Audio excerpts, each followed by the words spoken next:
It's like for game 2 here, opening week of the Super Week here in Summer Split. Oh, yeah. And a Lee Sin ban.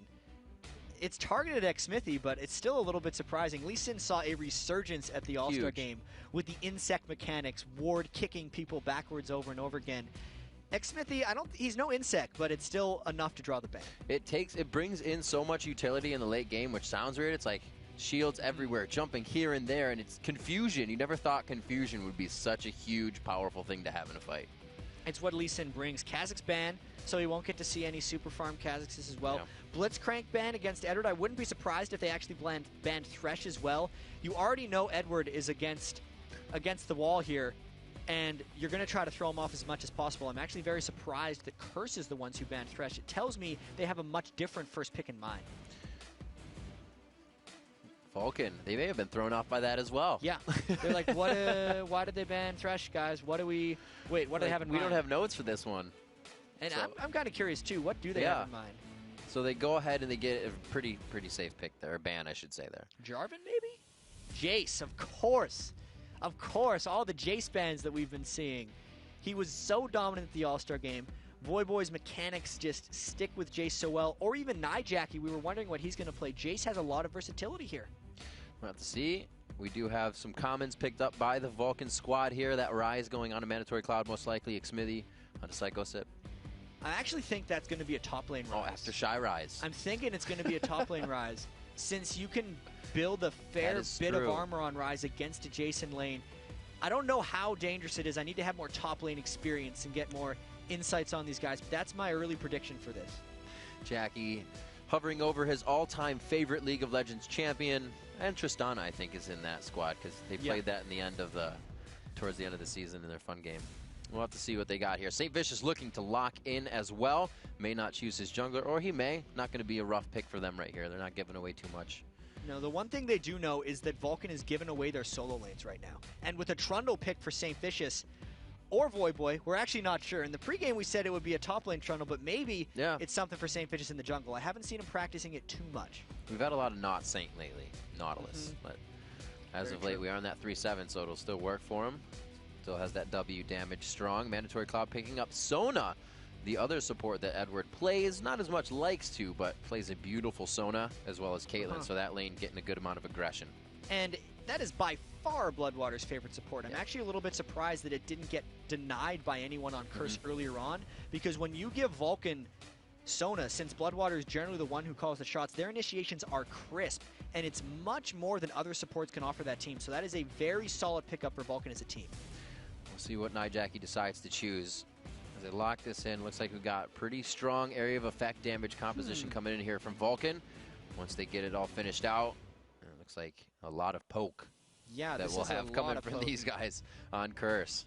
I'm wondering if they're going to try to run a poke comp here. The hard initiation right now for Vulcun is pretty much just the Rise Rune Prison, Crescendo, and Kennen, but that's not to say those things can't be displaced. Kennen is used to kind of negate poke comps, right? You flash sometimes, if you can get it enough to follow up, but there really isn't a follow-up for these guys yet. And with the Zyra pick right now, this tells me Curse is going poke, which is really surprising. I've not seen Curse play poke. This means it would be a jungle St. Vicious, mid lane Lux, and then support Zyra for Edward, which is not something we've seen a lot of lately.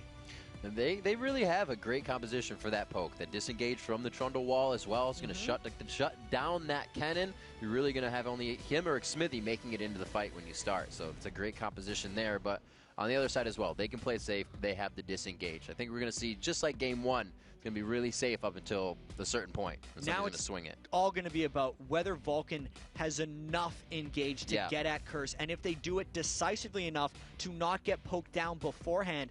It does look like I was wrong in the prediction. Kennen top lane to go against Jace, Rise mid lane to go against Nijaki. I feel like they could have swapped those however they wanted. And obviously, if the early game goes incredibly one way, it's going to be like that. It's going to be probably that team. But poke versus hard engage, really exciting games to watch and very tense. This is going to be great, too, because we haven't seen St. Vicious on Trundle, and I don't know how long the last time he played, maybe when you did back in like IPL 3 or something. Yeah, he used to play like Vamscepter start jungle Trundle in Season 1, and he'd go double golems. But It's been so long. Trundle's received that beautiful visual makeover, but he decided just to go for the junkyard Trundle as well when we decided to get in this game. Nice.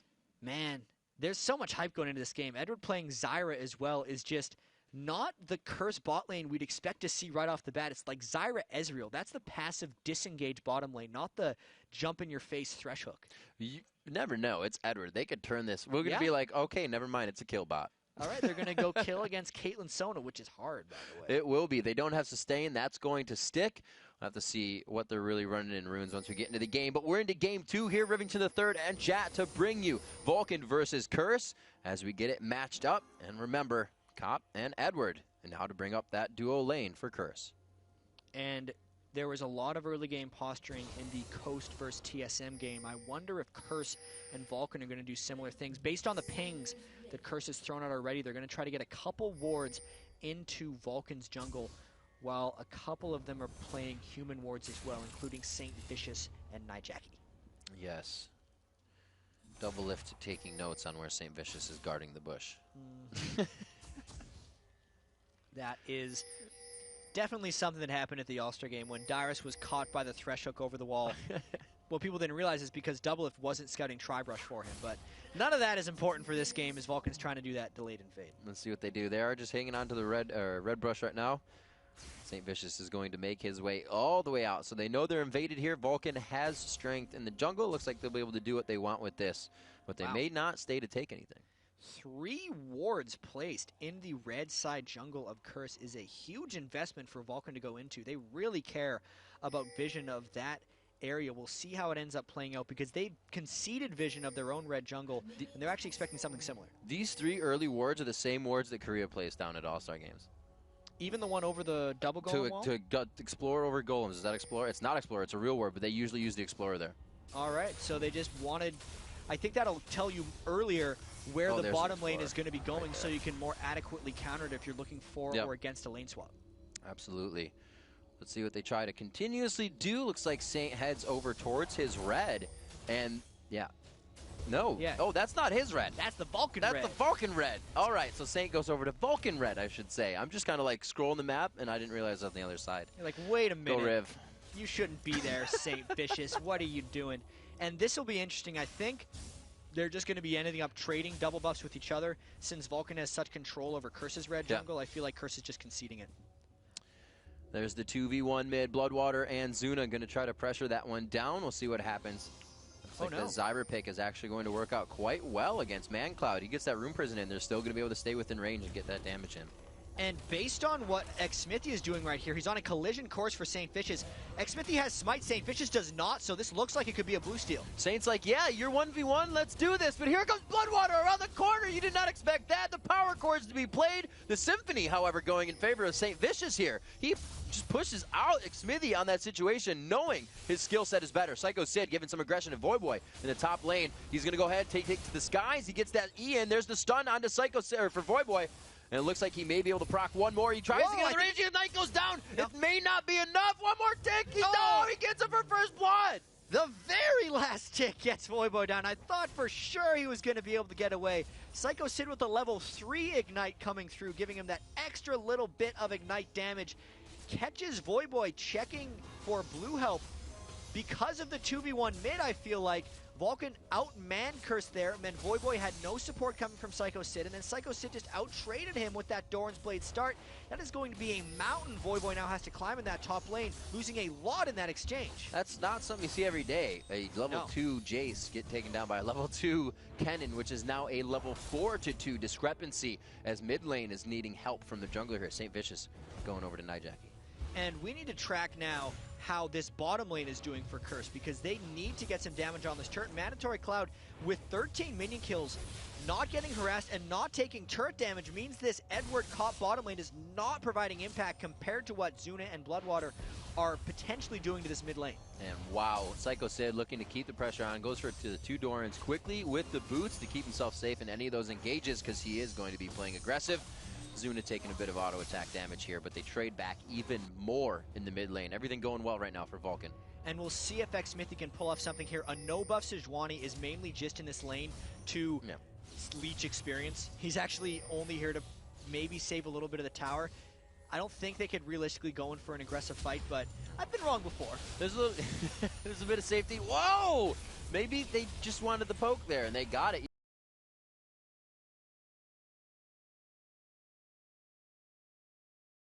Even putting the ward down wasn't enough safety. They just kind of put him in that false sense of security. Really nice route by Edward there, and I feel like Mandatory Cloud really just should have been waiting in his turret for these creeps to arrive, because that's how he's been surviving in this lane up until now. And because he took that poke, it means xMithi has to stay here to prevent the 2v1 tower dive. This is kind of one of those you're making it harder for me situations. He's going to try to get him. And Zuna's doing completely fine in mid. Plus, Bloodwater wasn't really providing any extra harass on Nijaki, so they're just transitioning to Caitlyn mid. I can see this working out. We'll have to see what they do. We have seen this happen, well, not happen before, but Caitlyn mid, been played before, I should say. 6 minutes into this one, we'll see how Curse reacts to this bit of a transition. It's going to be a dual lane in the bot now versus the duo lane with Zuna mid. Jackie trying to get some damage out, gets that auto attack. Zuna eats a turret. Looks like he may play this real safe and go back.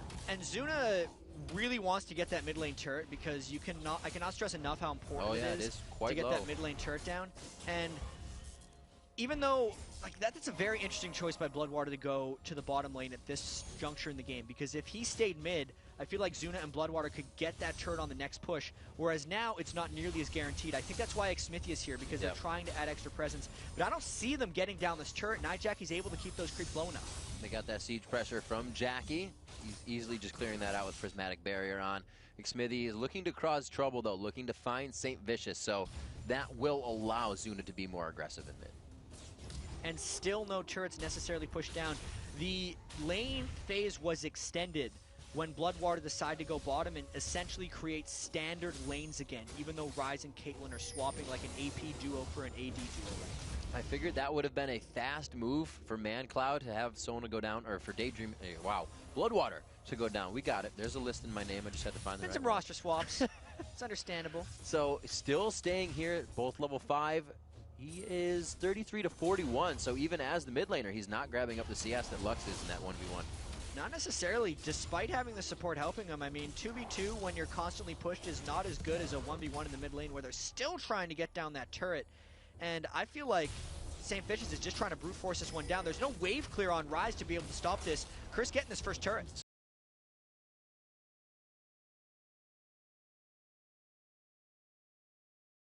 So that turret, actually quite big, is going to help a little bit with dragon pressure as well. If they can get damage down onto Zuna and Bloodwater even more. Zuna's actually quite hurt here in mid, so he may not be able to come down. He gets flashed on. He's going to live from this one, but that's going to be pressure and maybe what they need for dragon, but they're going back. Never mind. He was about one auto attack away from being able to take down there. Nijaki doing a admirable job holding that off, really pulling the lane almost back in his favor, only down about 16 minion kills to Zuna despite being 1v2 for quite a long time early on. And just the one turret for Curse trying to pull this one even. I need to keep track of that top lane, though.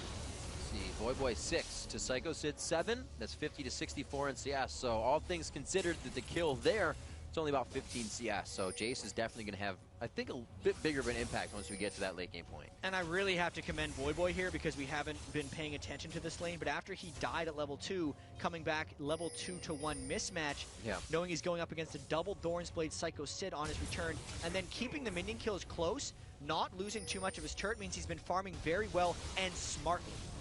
That bottom turret being taken down, both teams backing, and Curse still finds themselves in the position to take Dragon. St. Vicious taking a lot of damage here. Laser goes out, they get a good proc onto xMithi. That's the main initiation for them to get into this fight. Zuna just trying to throw out some damage. They get out of this one with a few scratches. Saint makes it out. The minions did end up taking the mid lane for Vulcun as well, but that fight was really prevented by Nijaki landing a great light binding onto xMithi, and because xMithi didn't have his Sejuani ultimate up quite yet to make a good initiation. If Jackie doesn't land that bind, I feel like Curse loses multiple people in a fight, but because he landed it, they got the dragon unharmed. Jace backing in the top lane. The tier stacked up, 192, still quite far away, and it actually just purchased up here at 9 minutes on to ManCloud. He's only got 24 on it, so they're looking to get that little bit of kind of extra gold as they charge it up for themselves, more so for ManCloud right now. That's blue control, though, for Vulcun. They've gotten their own blue and also curses. It means the Nijaki will not be able to super easily clear waves. And it means that since they had the blue control, Psycho Sid felt safe about farming this top lane a little while longer and was able to finish off that top turret. Vulcun finding a little bit of global pressure here onto Curse. At 10 minutes into the game, they find 2 turrets to the 1, but that's going to be top and mid. They have a lot more global pressure than Curse is finding with that bottom turret for the duo lanes now down. The global gold lead, only 600, so it's still within grasp of anybody here. As we look at the items, actually a fast pickaxe for Zuna here. And from a pacing perspective as well, this is a fair bit like the TSM versus Coast game we just saw. Substantially different picks, substantially different strategies, but not much fighting. These guys are still kind of feeling each other out. It's been a while since they've been in competition since the first season, and I think later on in the day or even later on in Super Week, we'll start seeing the early game brawls because these guys are taking it pretty slow right now. And with Kennen with 2 Dorans, works it pretty well on a turret, but you think with the amount of AP that they have, they wouldn't be hitting turrets as hard. You think the Jace, the Ez team coming in would be able to take it down, but Vulcans found themselves more turrets so far. The lane pressure as well is being forced by Curse, but it has to be in the 2v1 lanes. Every time the ultimate just missing, but it does force the barrier. A slight lack of coordination, actually. Once you land the light binding, you can kind of sync the Lux and Ezreal ultimates up if you want to, but because Cops was a little bit delayed, I feel like it allowed Bloodwater's heal to get in and give him the extra resist for that, but it still pushes Zuna back from the turret and allows Curse to get a bit of a siege on, but they decide to back away as well because they may have found a mandatory cloud. No, they're just disengaging all over the place. They did not. He floats away. Looks like he will be safe, and this is kind of what I was talking about just a second ago. Where is the Curse team that is going to drop the turrets with the AD that they have? Looks like they bring it to the table now, but they don't have the minion wave to continue. Mandatory Cloud walks back in from the side to get the side flank again, but he is seen by a pink ward. And to reiterate, this is a Curse poke composition. They do not necessarily want to take straight up 5v5s. They only want to fight if they get a Lux light binding that can kill someone, or if they diminish the enemy's health far enough down that they could get a safe initiation, because the champions that Curse has picked are not great in brawl scenarios. They definitely have to get damage down before fights start.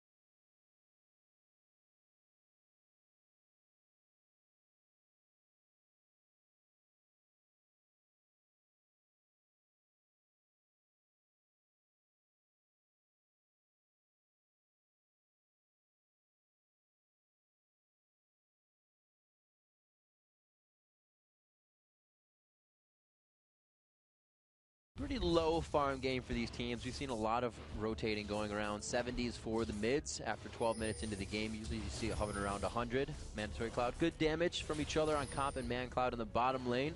It looks like we're going to get St. Vicious coming up from the side here. He will be going down to the Man Cloud. The Rune Prison goes on to Cloud. He knows Cop can just get closer. Going to try to do the damage that he can put out before going down. But Cop able to pick himself up. The first kill for Curse. Yeah, Mandatory Cloud was already a little squishy. Once he gets Trundle ulted, his resist just gets shredded. And even though Cop just has that Lizard Elder, he fell real fast. Cop also picked up the blue buff off of that kill, so that will really help his blue Ezreal build as he continues on in this game. So we see somewhat of a mistake being made here. The pressure of Vulcun in middle and alone, they took him out. If they keep doing that, they're definitely going to edge themselves way ahead of Vulcun. And Curse is a team to do that. Just patiently wait and take you out when you're at your weakest. And the first blood is a little bit forgotten at this point, since it is 2 turrets to 1 for Vulcun, but the Dragon went to Curse, and the gold is straight up even again. It's only that 22 minion kill advantage that Psycho Sid's put on Curse right now, and until Psycho Sid converts that to a bit of teamfight prowess, it doesn't really matter because Voyboy's poke is not hindered by getting that first death. Voyboy doing a very good job in that top lane. Like we said, he's still going to be that formidable opponent later. Hunting guys coming out onto Kennen. So even if this were to be that poke comp, he's not going for the Seeker's arm guard. They're going to have to throw themselves into the fight if they don't have Xmithie there for the initiation. And it's almost like the counter of Volibear as well. Lux is good against those gap closing counters to start a fight. And we know that against Sejuani, highly mobile teams can do fairly well. Right. But also, for Sejuani, teams that can follow up on initiation are potent. So a lot of it just has to do with whether Vulcun chains their crowd control right when they're engaging on Curse, or whether Curse can stay kind of spread out enough while they're poking to not all get hit at once. I think those will be the key things in this game, since it is approaching Tower Siege teamfight mode while still quite close. All right, so 14 minutes in here, taking a look at the mini-map, the consideration in ward coverage. Looks like Vulcun just trying to keep themselves on entry exits. They do have that Wraith ward down just for a original, or not original, but a regular ward to keep safety from any ganks towards the mid lane. They're not really piling up either, not going for any pressure. It's kind of that lull. And that ward that St. Fish has just placed is one of 2 wards I feel that Curse has on the entire map. Most of the ward control is in the favor of Vulcun, but Curse doesn't necessarily care about that because they say we're going for a dragon right now, which could actually be kind of dangerous for a poke comp, cornering yourself at a dragon. They also know Vulcun has 2 people pushing towers at the bottom lane, so these are some very strange things happening right now, really. So everybody playing a little reactionary here. They go for Mandatory Cloud in the bottom lane. He walks it out. They may grab this top turret. So once again, teams trading. Can Voyboy get there in time to stop this? Looks like that next wave coming in gives them enough pressure to put that down. So it's going to be turret for Dragon as they go again back and forth. And they tie up the turrets on this. Or actually get 3 turrets to 1 on this one. Surprisingly, I feel like that was actually better for Curse, despite losing that turret. I don't think Curse is going to be giving up that inhibitor turret, and that second tier top lane turret doesn't matter for them yet, since Curse's main objective later is going to be getting towers back. The Dragon Gold is something that's forever, whereas Tower Gold can kind of be traded in a strange way, since I don't think Curse will give up that much map control for losing that turret, based on their poke comp. Map control and just ability to fight. If you think about the composition of Trundle, Jace, and Lux pinched into the entry of a base, they have perfect siege there, so you're right. They're not worried about the inhibitor. And Psycho Sid is planning a bit of a sneak attack here while Curse tries to siege up. Kennen is behind Curse right now, and they might try hard initiation. Here he comes. He's a flipping ninja, but it doesn't look like he's going to go in just yet. He activates the E. He goes in, but he gets knocked out, and it pretty much negates the entire ult. They find 1 kill onto Cop. That's going to be perfect for getting the kite out of the way. Edward throws out a very nice ult. They may be able to capitalize. Crescendo coming in from Bloodwater. It hits them all up. Smithy puts himself into the frying pan to get burned up, but his team is able to capitalize on this. Edward looks for the kill, but Psycho Sid dodges. The auto attacks may not be enough. The passive to come up, and he misses the shot. Jackie gets out with 100 HP. 4-4-1. The sneak attack flipping ninja Psycho Sid initiated that fight. He's now 4-0-1. We talked about him capitalizing on his first blood extra gold to create a good team fight, and now Kennen's going to be turning into a real monster. That was very clean by Vulcun getting in there, and they cleaned up. Curse cannot get snuck up on like that in the future. What? Whoa. Nice little dodge there. Gotta get that re-hemmed there. A little bit of burn on Bloodwater's dress. 5-2 at 17 minutes into the game. A 2,000 gold lead going in favor of Vulcun. And really coming into that fight, Psycho Sid doesn't have very many items, but he is making an impact. A lot of it has to do with his experience. He was level 11 in that team fight, so he had 2 ranks in his ultimate slicing Maelstrom. And even though it only hit Cop, it got a very important instrument of that poke comp for Curse out of the way. And even though I had just gotten off a spiel about that second tier turret not mattering that much for Curse, that's the whole reason Psycho Skid was able to sneak up behind them, because the map control in that area of the map wasn't there. It plays in very different ways, Jat. Mandatory Cloud now with a bit of hold here. He's going to get a cooldown on those spells. Looks like he may not get ulted just yet. No, Saint does throw that off. Looks like he may not be able to get out of this one. Smithy just on the side. Cop there to help him, but Cop, watch out. Smithy could have you. Smithy's ultimate is just about to come back up. Cop needs to be very careful here. They may choose to go on this. They do not, though. They just play it for the 1 kill.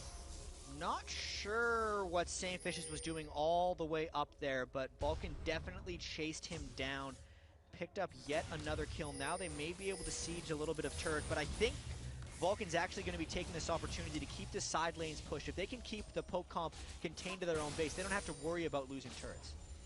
Let's see what Zuna can do at 147 CS. A few over right now, but he does have the Infinity Edge completed. He's looking to grab up more CS, create pressure in the lanes, and get that attack speed. He will be tremendous in the fights upcoming. But right now, if his team can push 4v3, they are going to do it. And Cop doesn't have the blue Ezreal items he needs yet. In order to be the poke Ezreal, he's going to have to get those Iceborne Gauntlets, but Vulcan's kept the pressure on, and Cobb has not been able to farm up 139 minion kills, 18.5 minutes plus just the 1 kill is not going to generate the type of gold flow that Curse needs. And something that's commonly said is, blue Ezreal build can be huge. It can really wreak havoc. But if you don't follow and you're not even with the game as it goes, falling behind becomes a huge factor in its damage. Yeah, it was actually Cloud Templar was doing some guest commentary at the All-Star game for the OGN stream, and he was mentioning how it is a good build, but you have to be ahead in order for it to work. Because the gold threshold until you get the items that make it tick is so high. It's like 7,000 or 8,000 gold before you even become fully effective, and Cop has just not reached that point yet. He's about 900 gold off, but right now you have to consider he's by himself. He's going to farm that lane, but when he can't, everybody in that group is farming it unless they are completely giving it to him. And at this point, they may just be doing that. See, his charge is now up to 384, so that's even quite a ways off. 400 as Tear the Goddess was bought. About 100 charges after, and Man Clouds is already above. Yeah, and 750 for Voyboy because he's got that big Murr mana already transformed, so maybe Voyboy can turn some fights with that. Well, Jace has a little bit of an edge. On the 3.7 patch, you can just ult and get tier stacks. That's changed in the 3.8 patch, so Voyboy better cherish this early transform Murr mana. Let's see what he uses it for. He's going to head to the top lane, try to stop Psycho Sid on this free farm as well. He's still got about 30 on that, but 5-0-1, something we haven't really touched on for Psycho Sid. Yeah. He has bought his items, and he went haunting guys straight in to that Seeker's Arm Guard and then into the Zanya's at the needlessly large rod. So he's actually only about 600 gold off. He's doing lots of damage on Kennen right now. I gotta say, even with the home guard boots, it's just his ability to try to keep the map pressure up.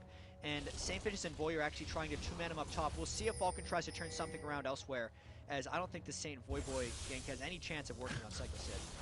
He eat from so far away. He's like, I don't even want to hear what you guys have to say. 20 minutes into this one, super safe play. Vulcun knows that Curse can make the plays happen to switch this game around. They may feel comfortable, but they know they can't get complacent. And surprisingly, Psycho Sid's actually conceding the turret to Voyboy and St. Vicious. He is giving respect to the Trundle ultimate plus the Muramana Jace. And it turns out that was probably a good play for Curse, but they're giving up a lot of turret damage down bottom as well. This is just a turret trade, so I don't know who to give that to. With Kennen speed in mid lane too, he's going to be able to push that down. They're going to be able to just transfer over to mid lane, seeing those guys top. Maybe they'll back. Yeah, they're actually absolutely going to back it. So Curse keeping the pressure on Vulcun. Vulcun having to back away. No one from Curse able to really get them out of this. And I believe there's also a dragon being taken at the same time. So just huge amounts of gold is flowing into both teams right now as they trade big money objectives. 975 for dragons, 750 for turrets across the map. And Psycho Sid getting fed up and going in. He goes in because he bought the Zanyas. If he had it for the top lane second tier turret, he probably would have done so. He forces flash on that.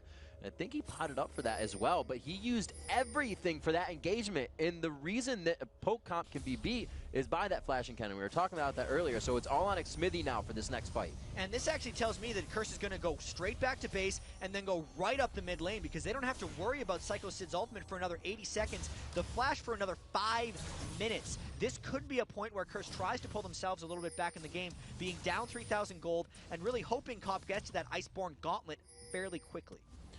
A very low kill score coming into this one, just like last game. 6-2, 3,000 gold in the lead is Vulcun, and they've held that lead quite accordingly. 600 and then scaled that up to the now 3,000. 23 minutes in, we'll see Edward with that Oracles trying to continuously give his team that map coverage. They are just clearing areas with spells and then oracles and then spells. One way Vulcun is trying to avoid the poke siege right now is by keeping pressure in mid lane. And Saint, look out, man, you're in mid lane again. Saint just dives right into a group of people, force the flash on their Q, and then the ace in the hole coming from Zuna. They're able to take him down the second time Saint has been caught out. And I think that's the last 2 kills Vulcun has picked up as well, have just been on St. Vicious. And since they were already clearing around the Baron buff with an Oracles, which is now expired, they can't guarantee vision control here. And no St. Vicious means no Smite Steal, but it could also be a 4v5. There's the initiation! They go in very hard. They get 3 with that. Can they get the Permafrost down? It's going to be a bit slow, but Nightjackie stays in. Cop gets the True Shot barrage from downtown, and it looks like that may turn the fight for them. Man Cloud low. Zuna can only take a few more shots, and it looks like they are forced back. The Baron has been stopped. Curse comes out on top of that one. What can they do with it? That was real scary for Vulcun. They walked straight into a perfect counter initiation. They lined up for Nijaki, Edward, and Kopp. Plus, I believe the Shock Blast from Voyboy just about killed all of them at once. And that was without the Voyboy, so that is scary for Vulcun as far as poke comps and trying to initiate go in, because they can't do it in tight corners like that, even though they hadn't been poked down previously by Curse. You can see they're pinging this again. They have a highway of wards just curving around that entry for Baron, and then one for the blue entry as well. Kopp going ahead, taking blue, taking that advantage away from Mandatory Cloud. He will not be able to machine gun Rise as well. We look around the board, not too many more buys have come in. So the fact that Vulcun is kind of stuck here means they're not really getting the income they were before, and they're going to have to make do with the items now as Curse is starting to ramp up. And something Curse did a tremendous job with last season was coming back in games. They were down in so many games, and they were able to stretch, and a lot of their identity was just that they stuck with games that could come back. They pick late game compositions and then transition well, and maybe they're doing this again in this one because it hasn't been looking good. Even with the St. Fishes getting picked off a couple times, it was looking grimmer and grimmer, but that last fight turn has got to get Vulcun thinking. Like we said, Jack, Curse more than happy to kind of leave that inhibitor turret up because of the siege protection they get from Jace, they get from Lux, being able to just pretty much have those two protect a turret versus any amount of champions. They can make small moves when they need and wait for really Vulcun, like I said, to push up out of their comfort zone. At 25 minutes in, the wards are everywhere now. It's pretty much just wards. They're ward fighting. Yeah, and in that last 4v5 that Vulcun had as well, we do got to remember Psycho Sid's cannon ultimate wasn't there. So the most, the most dangerous man on Vulcun right now couldn't even really participate in that fight, which is one of the reasons the 4v5 worked for Curse. There's a lot of posturing around that Baron, and Vulcan's got to be careful how much they get themselves caught in here or how much they try to poke around Baron, because a poke comp actually wants to get you trapped with your back against the wall so they can just poke, disengage, and it's what they're trying to do with this turret. Yet Psycho Sid, I swear this happened 10 minutes ago, is pushing that side lane, and they got to worry about him coming up from behind.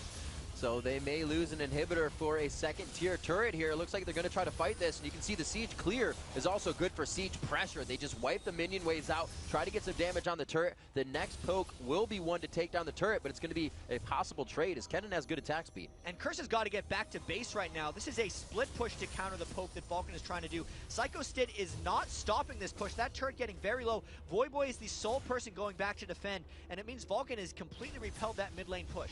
Psycho Sid getting out of that situation. He's got a shuriken prep to make sure it's a safe exit for himself, and Curse able to hold this off in mid as well. So the reactionary on that one is and didn't take down the mid turret. And Curse has to be very careful because they know what happens when Kennen sneaks through their own jungle. Curse has better ward coverage behind them. This time, it's strange to think they have to ward behind themselves to push mid lane, but that's what they're doing right now. And Voyboy also has to be careful since he's been soloed by Psycho Sid before. They have wards absolutely everywhere. It looks like they're going to once again catch that vision of Psycho Sid as he moves through, but the team is starting to pressure. They have to read this nice here. Catch. They telegraph this one in. It's going to be the light binding. Oh, just dodging. The gap closer is the gap escaper on that one for Sejuani, and Xmithy keeps himself alive. It looks like the turret will go down. St. Vicious and crew find themselves backing up here to pick up some experience in the jungle. And these poke games get a little bit tense from time to time because it's all about that one light binding. A really tiny one-man advantage could mean multiple turrets and maybe an inhibitor for Curse. There's a constant chess match going on right now between Psycho Sid and Voyboy trying to get split push in while the team isn't there. It's actually pretty good by Vulcun that they're keeping the main poker down, but they keep getting caught by those light bindings, and look at that poke, plus a ton of damage on the turret. Oh, Edward getting pretty caught up. He gets permafrosted down. That's going to be Kennen flashing in. Psycho City waited 5 minutes, and he waited so long to do that. Oh, it's unfortunate that that happened just now. A great disengage from Curse. They did lose Edward, though. I think they're okay with that. Voyboy got a little bit caught out there, but as long as Vulcun can't re-engage, they can't re-engage based off all this poke that Curse is throwing at them. They got most of that turret, and the gold is looking closer and closer to even for Curse. And it's kind of like that, whoa, what just happened? And it was the point we were just talking about where there hasn't been the super amount of income.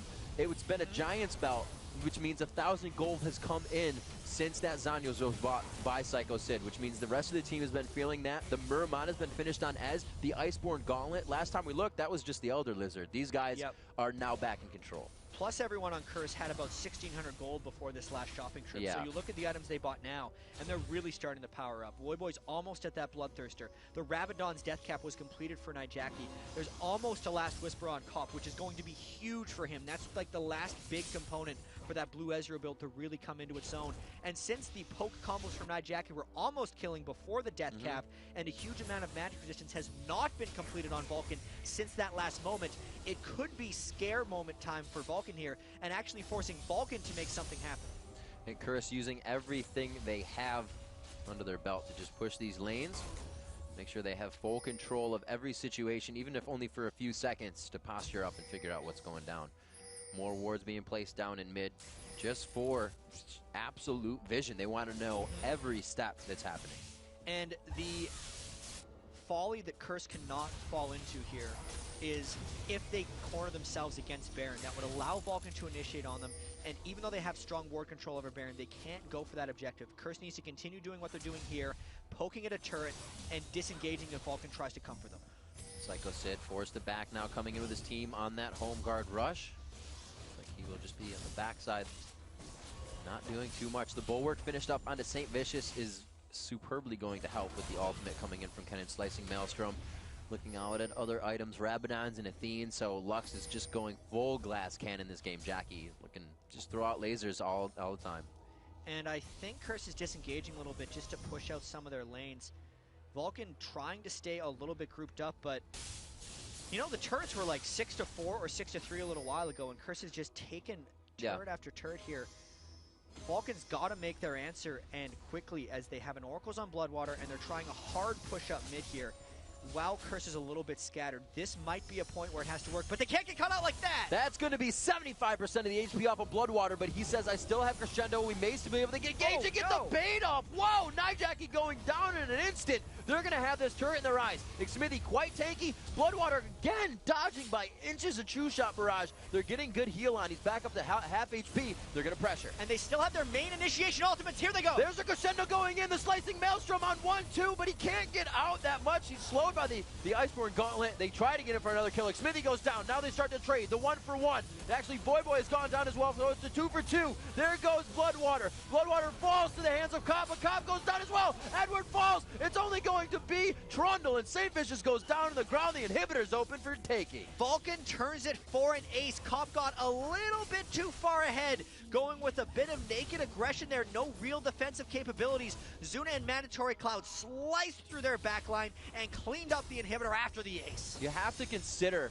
how much pressure can you put on a fight when one of your biggest damage dealers just got obliterated. Nijaki didn't even get to see any more damage, and then Bloodwater didn't get hit after that initial burst. And we kept talking about trying to find that window, and while it seemed like a good idea for Nijaki to stop and land that full combo on Bloodwater for 75% of his health, it revealed his position, and Vulcun realized that Curse was already scattered, which I think allowed Mandatory Cloud to get the Flash Rune Prison is how that started, and just explode Nijaki, because there was nothing Curse could do to punish him for that move. Great play by Vulcun, and that's the move they kind of needed. Let's see if they can close from there. Quickly being bought up, the Spirit Visions coming into the hands of Mandatory Cloud. The Rylas now coming out onto Psycho Sid. His ultimate's going to be a bit more effective. As we said, this comp is a poke comp, but they also have really good disengage and movement from that Jace. As you need in the poke comps a lot of times. You can't just sit back and poke if you can't avoid someone from initiating on you, and that's what they haven't avoided the best here in this Vulcun game, seeing as they fell victim to 13 kills from Vulcun. There's the Sejuani ultimate, wide right, and that's a lot of initiation down for them as they try to force around this Baron that is Vulcun. You can see tensions are running high. There was really nobody that can gap close besides Kennen along with Sejuani over a wall. That was still a very extended fight, and they could have still got on even with the hit on the ultimate. There's 80 seconds left on that Sejuani ultimate before it's back up again. I wonder if Curse is going to have a higher sense of confidence now that that's there, but they are down an inhibitor, which means the side lane minions all have 100 extra health, and that is most important in that bottom lane where there are about 15 minions pushing. Curse is going to have to go back as Vulcun tries to stop them from doing so. A good poke going out. Not as much poke as you think you would really see from a Jace coming in here. He has the Brutalizer, but he does not have a Last Whisper on him.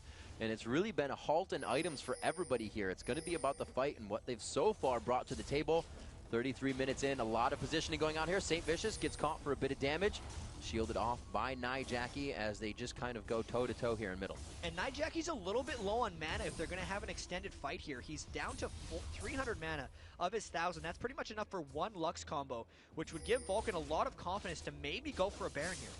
An 8-0-3 Psycho Sid. It's unsure how he has not died yet. He's participated in quite a few. There's 11 participations by him, 13 kills. The true shot barrage goes out. Down. That is going to go down. There it is. It's going to be the takedown from McSmithy. Will they turn on the fight? They have great vision of what's going on, but the Oracles just keeping them safe. They knew they were standing in wards. They just had to keep distance. Really strong vision control from Vulcun there, and good skepticism by Curse as well. Like, that was just playing the game properly for Vulcun, knowing that Curse could not safely check those rushes coming through, and now knowing that Curse has to go back to base, they may take up a second inhibitor of the game.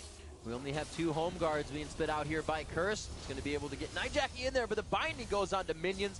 They just get a bit of siege clear there with the lasers, and it looks like they're going to start backing up here. St. Vicious and crew to guard the base. It's like they're just taking a bit of poke here. It's not really doing too much damage, though. We got to remember, Vulcun is the team that beat Curse in the 3rd, 4th place game at the end of last split, so they have a track record already of beating this team, even though it was before the acquisition of Edward, and they're looking to close out this one with the Baron buff, with 2 or 3 inhibitors down, and with a catch over the wall. A team that's really good with momentum, or really remembers the momentum right now. Vulcun trying to pressure their way in. They do have a siege minion wave that gets siege down. Huge burst there. It's going to be the Thunder Pillar going out. There's no escape, so it's Vulcun all in. They try to take the fight there. Cop is getting taken down, frozen up, permafrosted, and surged out. One more hit, and he goes down. There is the gap closer. A flash out coming from McSmithy. They have control of the bottom half of the base, the top half of the base, and the middle. It's all theirs, and possibly the game if they don't play the safe. They could die, though. 30 to 40 second death timers all across Curse now. xMithy the only one to fall for Vulcun. They may take it slower. They may go hard for the win. Oh, that pillar. That's what I'm talking about. You got to play it super safe. There's still 2 turrets there. Here comes Edward throwing down the crowd control. Good dodge coming from Psycho Sid. St. Vicious just trying to clear the minions out. They throw it on the Wild Growth. The good pop up there. Where's the initiation from the team? Boy on the backside does not want to get into hammer form and put himself in. They take down the second turret, Chad. It's going to be the Nexus. Vulcun continues their win streak versus Curse. The second game of opening week summer split. They initiated on the poke comp. Curse's gambit didn't work out in this one. And man, 36 minutes felt longer than that because poke compositions are very, very tense to play against. If Curse could have ever gotten the upper hand and sieged down an inhibitor, that would have been it. But Vulcun just found the right initiations, particularly that one on a NYJacky down near Curse's inhibitor really swung that. It's got to feel good for Vulcun to start this season with a win. That definitely different play from both teams. Curse a lot more in the area of feeling out what's going to happen instead of trying to make their own moves. Like I said, NYJacky at that one point tried to, and then they realized, oh man, that was a bad idea. But Vulcun also got